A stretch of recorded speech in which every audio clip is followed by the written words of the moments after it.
How far are you willing to go? The drive, the sweat, the blood, the tears, your determination through the pain and all the suffering, people overlooking you, telling you that you're not good enough. You have to believe that you're great. And with you believing that you're great, anything you want to do, you can achieve. No one can stop you. Only you can stop yourself. Keep driving. Keep uplifting yourself. Keep going. Keep going. Nothing, and no one can stop you. That goal you want, you can achieve it. How you inspire people is going to be up to you. Keep going. Never give up. Never give up. What's going on? What's going on? It's your boy Ikon. And we're here once again on 910 Sports TV. You know what I'm saying? First and foremost, I want to thank God for this opportunity because without him, it would be no us to be able to have this great platform, to have great people. Next, I want to introduce my right-hand man, you know what I'm saying? Cowboys and Clemson biggest fan. You know what I'm saying? So it's been a struggle for both of us because I'm a Washington Commanders fan, so it's been a struggle in Miami, kind of hurt my feelings last night. My Hurricanes. But anyway, we're gonna keep it moving and keep doing what we do. So what's going on, bro? What's going on, brother Jacob?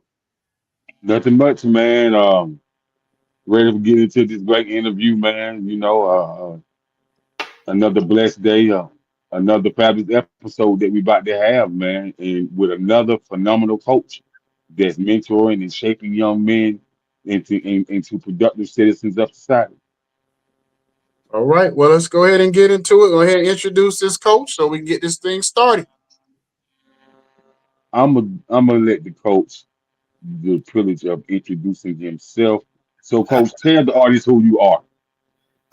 My voice is gone, so everybody forgive me from our game last night. But my name is Donnie Kiefer. I'm currently the head football coach at Central Cabarrus High School in Concord, North Carolina. Been doing this a long time. I'm currently the second leading winning coach in North Carolina of active coaches. So I coached in North Carolina for 31 years, then I retired and went to South Carolina for 8, won a couple state championships down there, and now I'm back at my alma mater for the second tenure. Okay. Wow, coach, that's pretty impressive, man. You've been coaching a very long time. Yep. So, coach, the question is, what inspired you and motivated you to want to become a coach? To be honest, my middle school coach who coached us in everything, he coached us in football, baseball, and basketball. And I really looked up to him because I started playing organized sports, all three, football, baseball, basketball, when I was like 6 years old. And so I had a real passion for it right from the beginning. And then when I got to middle school, having a real coach, not just youth league coaches through the years, one guy coaching us and mentoring us and, teaching us how to be men. I knew by the time I was 13 years old that I wanted to be a football coach. Okay, coach. So, from you've been coaching a very long time. So, how has the aspect of coaching changed? You know, as far as every type of sport. You know what I mean? Especially Right. football. Right. Well, the mentality is a little bit different. You know, it's not the same as when I played, probably not the same as when you guys played. The outlook, the passion sometimes. I'm not one of those coaches that feel like, oh, kids just aren't as tough as we were, that kind of thing. But the reality is they look at it from a completely different perspective. And as you guys know, I mean, now with, even at the high school level, kids will transfer out in a heartbeat, just like at the college level. They go somewhere, they don't like their playing time. They don't necessarily like their position coach or their head coach. They can just move away. There's not that real commitment like we had back in my day where you played sports with your friends and you wanted to make your team better. You weren't looking to leave and bail on everybody. So, that's one aspect of it. And then the other aspect is, which you guys know, is that there's so much to take the attention away from sports. Kids have so much to do these days. And I know that's not brand new, but it's a whole different scenario trying to keep people committed in the weight room, doing everything they're supposed to do to get better. Everything nowadays is a lot more about social media than it is about, just really developing as a player. Okay. Jacob, you there? I must have fell off for a second. Must have difficulty. So let me ask you a question, because you're probably the first coach that we've had that actually brought this up without us asking. When you talk about the transfer of the kids, so in high school level, kind of explain how that works, because back in the day we was in school, you had to play within your district or your area. You couldn't just go to another school unless you had some kind of waiver or scholarship or something of that nature. So Right. kind of explain how that works. Okay. Well, I just left South Carolina. I went down there for 8 years, and it was Hold on, Jay, get some feedback. it's breaking up.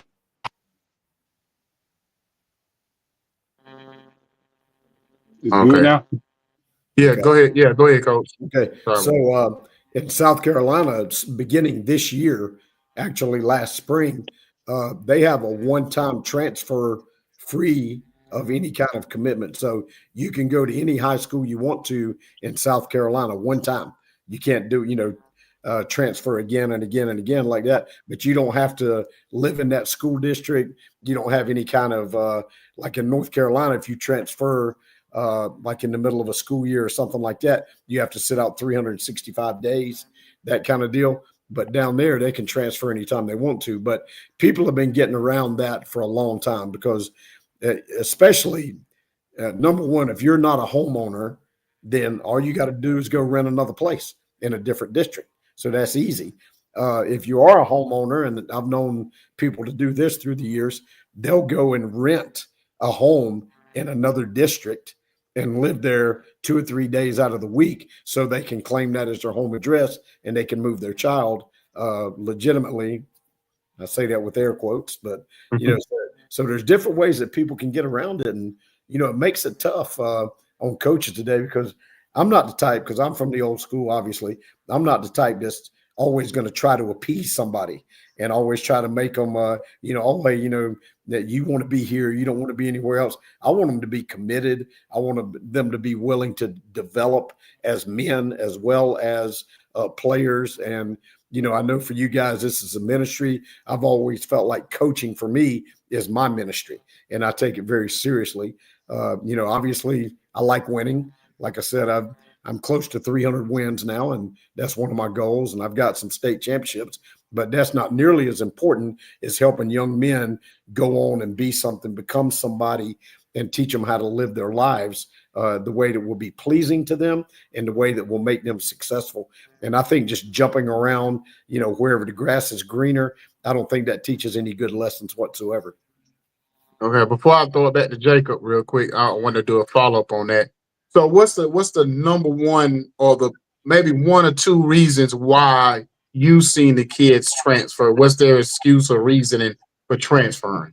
Well, praise the Lord, I've not had any transfer out for me, but I see it in other schools in both states that I've been in. And I don't know that there ever is a good reason. Like when I left the last school I was at in South Carolina to come back to North Carolina, I know two of the players that played for me there went to another school, to a rival school. And I'm not real sure why. I wasn't coming back, so they didn't give me any real reason, but I don't know why it is. I think it's just grass is greener on the other side. I'm not sure. Or maybe they think the opportunities are better elsewhere. And, I've coached college football, so I know that if you, and this is cliche, and some people say it's not true, but it is. If you can play, they're going to find you. Somebody's going to get your name out there. Sometimes it's your own coach. Sometimes it's an opposing coach. Sometimes it's an alumni, from some university or college that lives in that district. But I've seen so many times that kids were at bad schools where they weren't winning and still got Division I scholarships. So, I just believe in hanging in there and playing where you're supposed to be in your own community.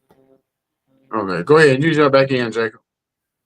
Okay, so you coached in both states. You're right. Do you think there's any difference between coaching in North Carolina and South Carolina? In some parts, there is. First of all, there's twice as many football playing schools in North Carolina as there are in South Carolina. So that's one thing. And in the upstate, which is, the upper part of South Carolina, the facilities are tremendous.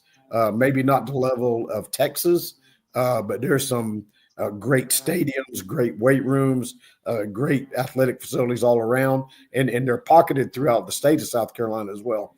You don't really have that in North Carolina, where there's no schools that I can think of, and most of my career has been in North Carolina. I couldn't point you to one school and say this school is the elite with, and not necessarily athletes. I'm talking about facilities wise, because everybody's kind of on an even keel. Obviously, the bigger schools have nicer stadiums and that kind of thing, but there's no just extravagantly nice facilities in North Carolina like there are in South Carolina. Yeah, so you talking about the upstate like Spartanburg and Greenville, Gaffney, Right, places like that. right, Where absolutely, them facilities look almost like college absolutely. facilities. Right. Like So when I yeah, coached so I I coached, I'm sorry. I coached in the go Shrine ahead. Bowl in 2005. And so our Shrine Bowl practices were held at Dorman High School. And, we Wow, played the game at Wofford. So without a doubt, Dorman was a better facility than Wofford was. And, Wofford Stadium was built by the Panthers, Carolina Panthers. wow, right. So Yeah, huge, huge that's difference. crazy, man. Mhm. That's crazy. So coach, now being that you've been around the game so long, what do you look for in other coaches when you're building your coaching staff? Really, really somebody with commitment, way less so than knowledge. Because one thing that I've known over the years, first of all, I've been doing this for a long time, but I am still very much a student of the game. Even having won almost 300 games, winning state championships, all that, I still don't feel like I know everything. I'm going to try to stay on the cutting edge of everything that's new, everything that's going on. I'm going to be a researcher and all of that. That's what I'm looking for in assistant coaches, people who are willing to put in the work. Sometimes when you hire coaches that have been coaching for 10 years, 15 years, 12 years, whatever, they know what they know, but they don't know what they don't know. And a lot of times they're not willing to learn. And that can be a big detriment. I would rather bring a guy in that has passion for the game and be a clean slate rather than constantly talking about, well, this is how we do it. This is how we've always done it. This is how we used to do it. I'd rather have somebody just wanting to come in and learn because I'm going to be continually learning, and somebody who's willing to be committed. And beyond that, somebody who's willing to do the little things, the unheralded things, who's willing to go out there and paint the field on a Saturday afternoon, who's willing to come in after a game on Friday night, the next morning, come in Saturday morning and do the laundry, those kind of things. It's not about just X's and O's. Anybody can draw X's and O's. I want guys who are willing to do all the little things. And beyond that, I want guys that are going to be able to build great relationships with the kids because that's where you win or lose. Okay. You're most definitely right. As far as the parent and coach relationship, what has been the biggest challenges with really dealing with parents and trying to get them to see things from a coach's perspective where they really understand what's going on with the student athlete and just give them that balance. Right. Well, it's difficult, especially these days, because I remember when I was coming up. Of course, I'm old now, but when I was coming up, I mean, my parents were all about you better listen to your coach. You do exactly what he tells you to do. Don't ever disrespect the coach. That kind of thing. That's the way I was brought up. Nowadays, kids will question things. Yeah, that's why when you coach nowadays, you better know your stuff because you're not bull jiving anybody. And I tell our kids anyway, I'm never going to try to coach you one by intimidation. You're never going to hear me tell you to do something because I said so. I'm going to make sure that you know why you're doing what you're doing and how that fits the big picture. that kind of thing. But going back to your question, a lot of parents these days, and this is probably not new, but just parents just weren't as overly helicopterish, I guess you would say, back in the day. Nowadays, parents want to be involved in every little thing, and they want to question things, and they always think their child is better than he really is. Where if they would let him develop and not try to intervene and do all that kind of stuff, the child would develop much more. And it's just one of those things where, and social media has done this, and you guys know that. You listen to any talk show on the radio, what are they doing? They're cutting down the coaches. They're cutting down the calls. They're cutting down the strategy. Everything's negative. I don't even like to listen to a football radio show. And these are supposed to be homers. So that's the kind of rhetoric that's out there, is to second guess everything, to question everything, instead of letting the kids develop, respect their coaches, believe in them, and that kind of thing. So to me, that's the biggest issue with the parents. And ironically, I had a parent come and talk to me the other day, and his grandson it was a grandfather. His grandson is a pretty good player and could be a great player, but he doesn't work hard. And the parent or grandparent wanted to come and tell me, "Hey, he's an elite athlete." And I just kind of said, he has the potential to be an elite athlete, but he's got a long ways to go. I've coached elite athletes, and he doesn't have the work ethic yet to be called an elite athlete. If he will do what we ask him to do, he'll get there. He'll get opportunities to play in college and that kind of thing. So, it's just like everybody wanting to arrive before time is really there. Okay, okay, okay. And with that being said, how many kids normally try out for your team? It depends on the school. Like when I was at West Ashley in South Carolina, we had, when I went there, by the way, the winning percentage was like 21% for the history of the school. It was awful. And we were able to leave there with like a 27-21 record, which for there was a big deal, because we were in the conference with Somerville and people like that. We beat Somerville twice, that kind of deal. But there, it was a 5A school. So we had, I was over the B team, which was junior high, basically 7th and 8th graders, JV and varsity. So in that program, we had about 180 total. The school I'm at now in North Carolina, it's a 6A school, but it's not nearly, how classifications are different in different states. The numbers are different. So we have we have somewhere around 1,400 students, and we're 6A. So we have about 40 JV, 40 varsity. That's about the numbers year in and year out. Okay, okay, okay, okay, okay. And so when it when it really comes to the kids trying out for you, cause a lot of kids, a kid will grow 5 inches in one summer, Mm-hmm. and then their whole position has to change. Right. And so when a kid position has to change, man, what's that process for you placing them at their new position? Well, the first thing we do is tell them that, first of all, we're going to put them in a position to be successful. We allow them, first of all, to tell us, what do you want to play? What have you played growing up, youth ball, whatever? What is your position? And then we let them know, we're going to look at you at the position you want to play. If we feel like you can help yourself and the team more somewhere else, then we're going to make that change. And so they come in knowing that they have the opportunity to try to play something. And if that doesn't work out, we're going to help them find the right spot for them. One thing we do is that we don't cut. And I never have throughout my whole career, no matter how many or how few players we've had. A player would have to cut himself, or the sport be dangerous for them.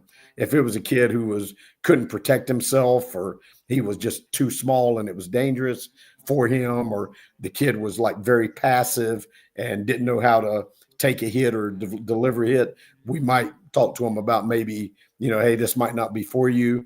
We'd like to keep you in the program. Maybe you can be a team manager until you grow into your body a little bit, get a little more mature, get in the weight room, get a little bigger, and then maybe try again next year.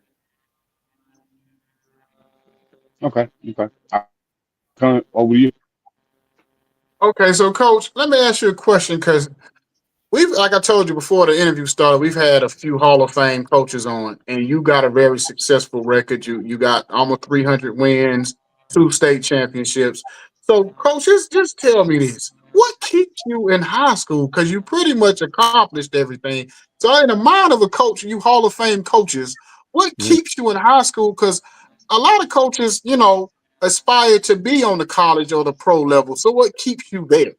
Right. Well, I coached college football for a little while before I became a head high school coach, and I wanted to try it. I had a passion for football, wanted to do all that, but the big thing was, like, back in the day that I was doing it, there were no rules. So we were on the road all the time, recruiting all the time. It wasn't unusual to maybe fly out on a Monday afternoon in the off season and fly back in Saturday morning and be gone. And I had 3 small children. So my wife was pretty much raising the kids. So that was the main motivator. I wanted to be in their lives. I didn't want to be an absentee father.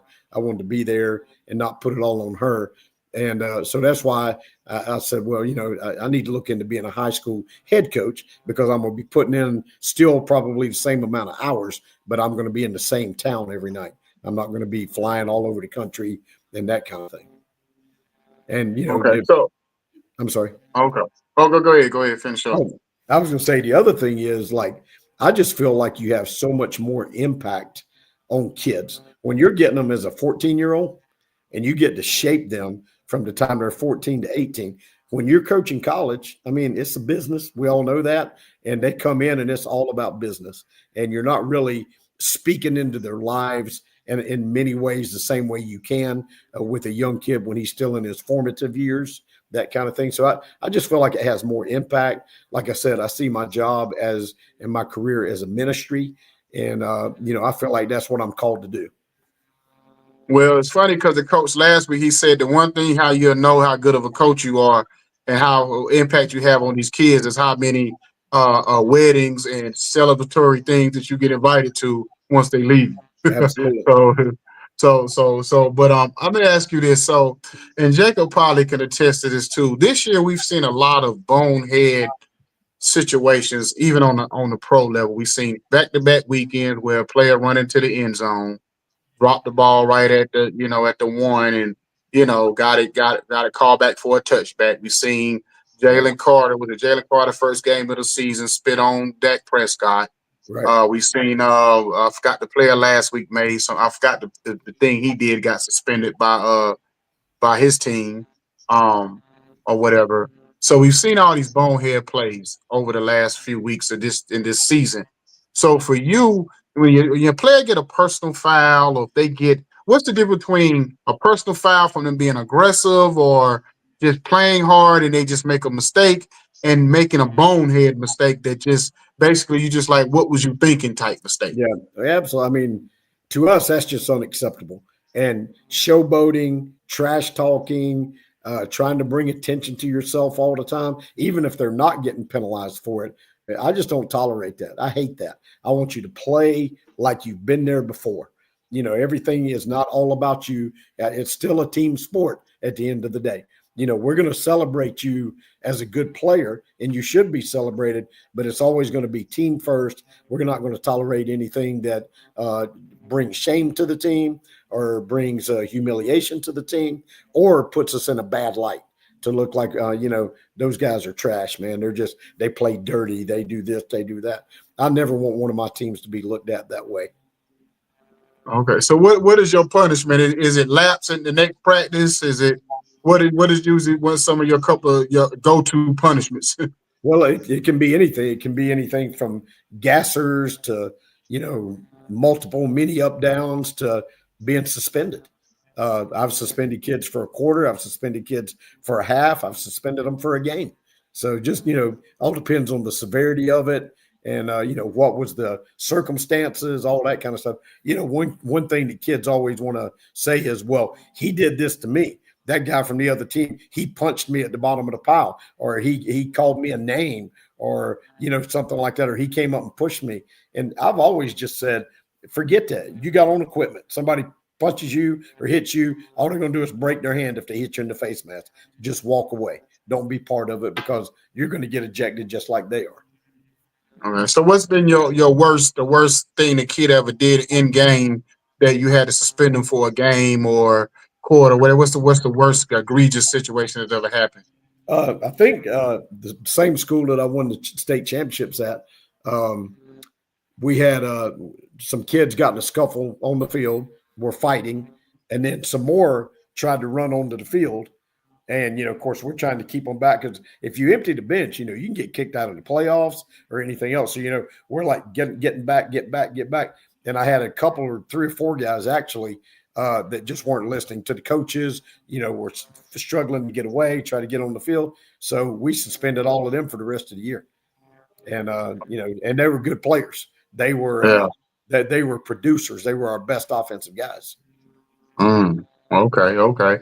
So basically, going back to your championship days, those 2 years, what did you learn the most as far as your coaching and your ability to coach and to be able to have a 2 year reign? What did you learn most about yourself as a coach? Yeah. Well, I mean, I had been really close 5 times in North Carolina before I ever went to South Carolina to either the Eastern or Western finals, which was one game away from state championship.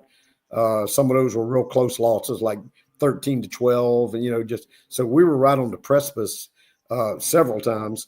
The biggest thing I learned, I think, at that particular school was one year, the first year that we won the state championship. They had never won anything. And my whole career has been going into programs that are down and turning them around. And God has blessed me with the ability to be able to do that pretty quickly. And so that was another school that had never won anything. There's a rural, not a lot of, Division I athletes, that kind of thing, but they had a lot of heart and wanted to win, that kind of deal. So that year there was some hurricanes. Through South Carolina and Eastern North Carolina, a lot of flooding and all that kind of stuff. Not too far from where you're from, because all through Lumberton and all down that way, it flooded all the way down into South Carolina. We couldn't go to school for like 15 days. And, we were doing pretty good. We were rolling along, but we couldn't go to school, couldn't practice, couldn't do anything. So when we came back from that, we had to play a game in 4 days. And when our kids came back, they were so hungry and rejuvenated and fresh and ready to go. And we just took off and made a run at one state championship, which nobody saw coming. Nobody would have predicted that. But what that told me was, more is not better. As coaches, we always feel like got to practice every second, every day, can't miss anything, got to do more. And here these kids took 2 weeks off and came back better than ever. And that sent a huge message to me about, you got to be willing to pull back, because, those kids are putting forth a lot of energy and effort, and they're also teenagers. They also have families. They also have other interests, and we're just, as coaches, we're just push. And what they really need, I think, is a little break now and then. So that was hard for me to swallow, because I'd been that go-get guy forever, but it worked. Okay, I'm gonna ask one more question. I'm throwing it back to Jacob. So I got to ask you this, Coach. Okay. What's that game or that season? Because you can win as much as you want, but everybody say you remember them losses more than you remember them wins. Right. But what's that game or that season that kept you, that have been haunting you for years? Right. Well, actually, 2 of those semifinal losses. We played when I was at Tuscola High School up in the mountains of North Carolina. That was another program who was down, but they had a history. They were good. That's the school I was telling you about when we were talking about Pinecrest. I took that job instead of the Pinecrest job. But anyway, so my second year there, we went to the Western Finals to play West Rowan, and West Rowan was a program that was really rocking at the time. Had several D1 athletes, that kind of deal, and we played them in that Western Finals game. Had a chance to win the game and drop the snap. We were down around the, I think, 10, 12-yard line, about to go in and score, and drop the snap, and they recovered it, and we ended up losing by 8, I think, something like that. But that one still haunts me, because we could have finished that drive, we'd have won the game. Oh, okay. Now, I'm gonna ask you this, and I'm gonna get back to Jacob. And I always wonder about kids and players' mindset when your player drop that ball like that. to this day, does it still have an effect on him, as you know, or far as you know, or was he able to kind of move on in life after that? Yeah, he did well because he went to NC State as a quarterback, and then he played baseball in the Braves organization. Tremendous athlete, tremendous person. I'm sure it still haunts him. I'm sure he still thinks about it, but it didn't destroy him. Some kids that would have destroyed him. They would have been ready to hang it up and be done forever. But it was tough. It was tough on everybody. But that's just one where you think, wow, we could have done that. Could have gotten there. Yeah. Go ahead, Jacob. All right, Coach. So let's talk about X's and O's. Okay. Are you a defensive guy or offensive guy? I am both and have been forever. So that's one thing that a lot of people are surprised by me when they get to know me. I can coach any position on either side of the ball. I can call, game plan, anything on both sides of the ball. I've been that way forever. Like I said, I'm a researcher. There's nothing that I'm not going to dive into 100%. Like I said, I've been the head coach in 2 national all-star games and ran the offense, and as well as being the head coach, and won both of those with big margins. Also was the defensive coordinator for North Carolina in the Shrine Bowl, and won that.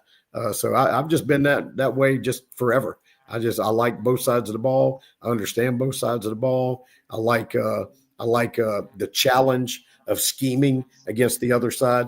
And I've always taught, I always tell assistant coaches when they, tell me, hey, I'd like to be a head coach someday. And the first thing I tell them in South Carolina, they have a under 35 and under coaches group. And I've spoke to that group before and about becoming a head coach and how to do it and all that. And one thing that I always tell everybody is you better know both sides of the ball, because if you only know offense and you get that head coaching job and you have to go hire a defensive coordinator and it's going to be his defense, then your career is now in his hands. And that's the same way on the other side of the ball. So I just think it's vital that you know both sides of the ball. And the more offense you know, and I would dare say there's very few offenses out there that I haven't run at some point or had to defend at some point. So the more you know about every offensive scheme, the better defensive coach you're going to be, and vice versa. Okay, so what are your favorite 3 offense?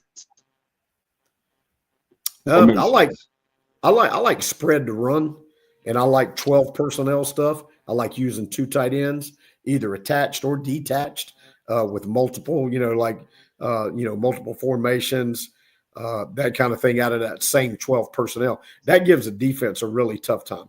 And, that's one thing that kind of drives me as an offensive coach is I look at it from the defensive perspective, and I'm like, okay, what do I not want to see? What is the toughest thing to defend if we're in this defense or that defense? And so that's the biggest thing, is just kind of knowing how to attack. So that 12 personnel with two attached tight ends, all of that's hard to defend. I also like some shotgun wing T stuff because wing T is tough to defend in itself. Back in the old days, I ran a lot of wing T under center. So it was good. I also grew up in the single wing. I was a tailback in the single wing back in the 70s, and that was a lot of fun. So those 2 I would say, and then I also like triple option stuff. I like flex ball and all that kind of stuff if you've got the right people to run it. What I haven't been like the kid I was telling you about, that the quarterback you asked me about dropping the ball, did it affect him? He when I had him, he passed for 4,000 yards in the same offense. But I've never been what you would call an air raid guy, going to throw it every down, throw it 60 times a game, that kind of deal. But I do understand that offense as well. Hey, Jacob, before you answer that question, and you probably agree with me on this one, I've never understood why more teams haven't used the 2 tight end set, because if you remember when Aaron Hernandez and Gronk was with the Patriots, they were unstoppable. Right. And I've just never understood why, if you could get 2 dynamic tight ends like that, because that tight end position is the hardest to defend, especially if you have decent wide receivers, because now you can't put your best corners on those tight ends. You're going to have to put a slot, or you're going to even a linebacker will end up on those tight ends. So I never understood while more teams don't go to that 2 tight end set. But yeah, but go ahead, Jacob. Well, it's crazy you said that, because my favorite formation is that double set tight end, man.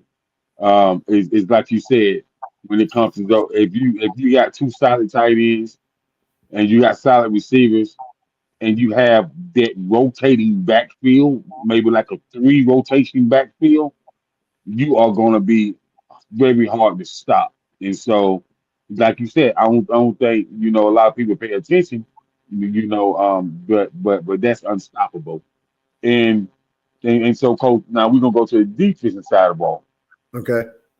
Now, I tell people all the time, the baddest man on the defensive side of the ball to me is a nose guard that knows what he's doing. Right. And so, with that being said, what is your favorite three defensive formations? Well, my favorite defensive front and schematics is a 4-3, like a Miami 4-3. But unfortunately, with all the stuff we see these days, it's way harder to adjust to everything out of a 4-3. The thing I like about a 4-3 is that everybody's up front, it's an outside shade. You got a one technique nose, a three technique defensive tackle, and 2-5 techniques or a 9 technique defensive end. So everybody's defensive fundamentals are exactly the same. You're going to squeeze a down block, don't get reached, and get in a pass mode when you get a pass set. So you can interchange those guys, which is one good thing. But the entire defense is based off of cloudy clear reads. Like you've got your two adjacent defensive linemen, and then you got a linebacker. You got 3 linebackers. Each of them are reading cloudy clear, which just means it opens or it's nothing. So they're either scraping or plugging on every play, and you've always got a backside cutback guy. So if you're playing a zone team or somebody's going to run like quarterback counter, that kind of thing, you've always got a cutback guy, and you're too high in the secondary. So it's not like you're going to get hit with seams and that kind of thing. So that's my favorite. But lately, in the last 5 to 6 years, because of all the multiple formations and motions and empty sets that everybody does on a regular basis now, we've been more of a multiple odd front, more 3-4, that kind of thing. We'll get into a little bit of the Iowa State 3 safety stuff where you got corners down and 3 safeties up top. Mm-hmm. And we like that a little bit too, just as a change up to, kind of cause confusion on the defensive front. Okay. I come back to you, man. Yeah, because I was going to say it's hard. I forgot that I was watching the game last week, and they said I think it's the Baltimore. I think it's the only team that really uses like three linebackers for the most part throughout the game. And like you said, you either have to have that extra safety in there or whatever to go for that, to be actually the kind of players that third linebacker, because of the spread formations and extra weapons on the field that the offense has. So you can't necessarily go with that, especially if you don't have speed linebackers, fast enough linebackers, you get burnt all day on the field. So you definitely have to go with that third safety or whatever to be able to make up for it or whatever. So even a lot of teams go more 3-4, and they end up getting killed on the running game. Right. You know what I mean? Because they're going with that 3-4, especially if they don't have have a nose tackle like Jacob was saying, that can plug up that middle, or those ends are more focused on trying to get to the quarterback every time. I think that's what. And not to be funny, I'm not picking on y'all, but that's Dallas' issue, because they're fast, but they're not big.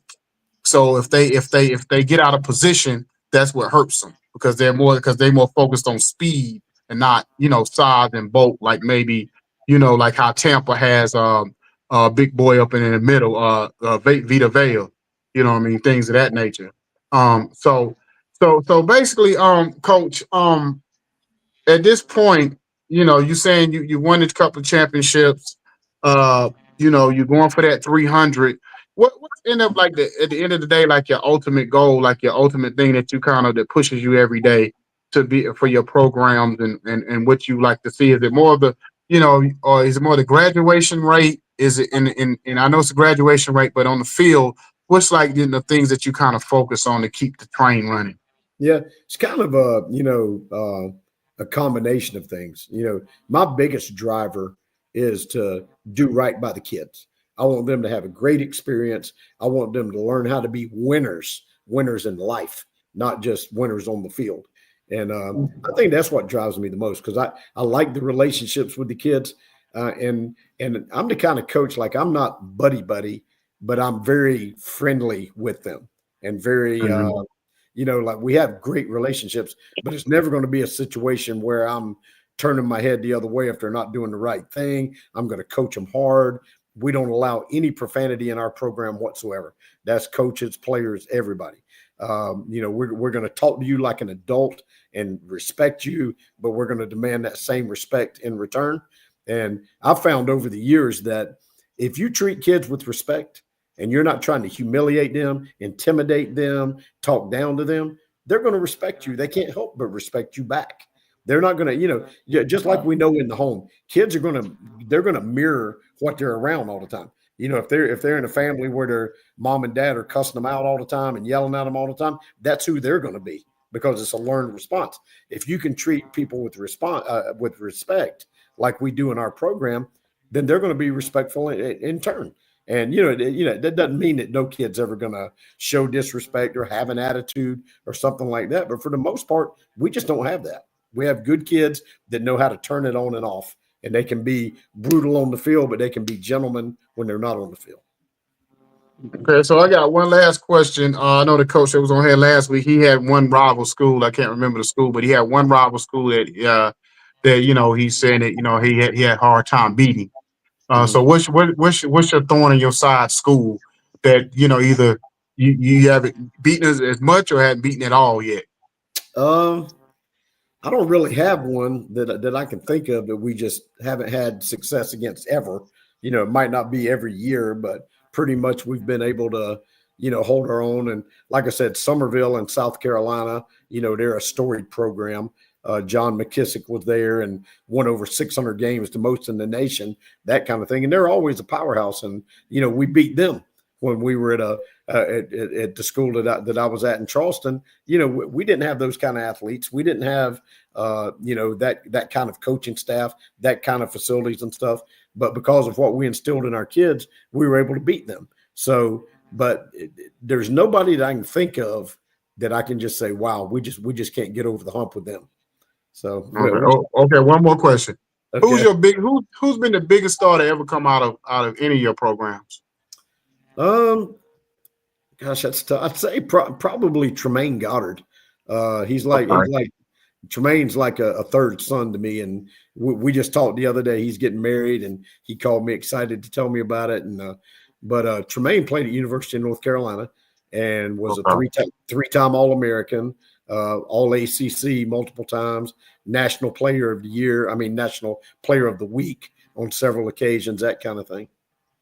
Okay. Well, I appreciate you coming on, Coach, giving us your time. I know this is the time of the season where you're a very busy man. So you're probably going over the X's and O's with your coaches and all kind of scheming and whatever y'all got to get ready for the week. Your meal plans, your game plans, and all that kind of good stuff. Right. So I appreciate you giving us your time and effort. Did y'all play last night? We did. We won 34-15 last night. So. Okay, cool. So congratulations on that. No, thank you. And what's your record right now? Not good. You shouldn't ask me that. we're 3-5 right now. So okay. Oh well, you'll turn it around. You're one of the great ones, so you'll turn it around. I appreciate it. We legitimately could be 7-1 easily right now. We lost one in overtime. We lost one with a minute to go. We lost one with 55 seconds to go, and just one of those years. This team, and this is my alma mater, by the way, and this is my second stint here. So they've been 3-7 for 5 years in a row. So they're having to learn how to win these close games. So, we'll get there. We'll get there, but we're not where we want to be yet. Well, I don't know about as a coach, but I know as a fan, when my team loses a close game, I almost be like, man, I'd rather y'all got beaten by 30. At least I know the team was just flat out better. You know what I'm saying? Yeah. But anyway, I appreciate you coming on. And is anything that we can do to be support system to y'all or whatever, you can always send other coaches, players that you would like to be interviewed by us or whatever. If anything else you need as far as like resources and things of that nature, you know, Right. we may be able to assist on those things too, because we know different programs and, you know, academic academies and different people that work with Right. kids and stuff, especially the Okay. ones that have issues to getting into to colleges and things of that nature. So Right. yeah, so I appreciate you coming on and giving us your time. And you can just tell us where, you know, where they can find you if you want to go send them to the website or anything for the games or things coming up. Right. Well, it's just Central Bears football on Twitter and on Instagram and all that. It's easy to find. We're in Concord, North Carolina. So appreciate you guys having me on. Appreciate you inviting me. And if I can No ever Yes, do sir. problem. anything, Anytime. let me know. All right. Thank you, sir. You have a good and blessed night. Thank you. All right. Appreciate it. Yes, sir.